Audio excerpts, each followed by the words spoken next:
আসসালামু আলাইকুম রহমতুল্লাহি ওবারাকাতু। দূরের কাছের দেশের প্রবাসের যারা যেখান থেকে এই মুহূর্তে আমাদের রমাদানের ধারাবাহিক পর্ব দেখছেন, আপনাদেরকে অসংখ্য ধন্যবাদ। প্রিয় দর্শক, আজকে আলোচনা করব রমাদান উপলক্ষে মসজিদের দায়িত্বশীল ইমাম, খতিব, মুয়াজ্জিন, খাদেম, যতজন স্টাফ আছে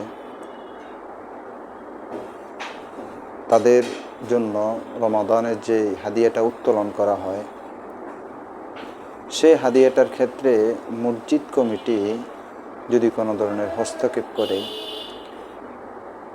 অর্থাৎ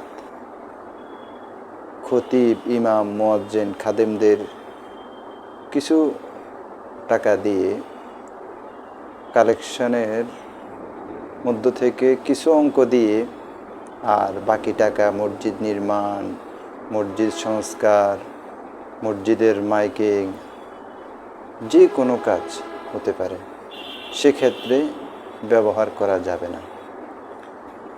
মসজিদ ফান্ডে টাকা রাখা যাবে না। কেন যাবে না?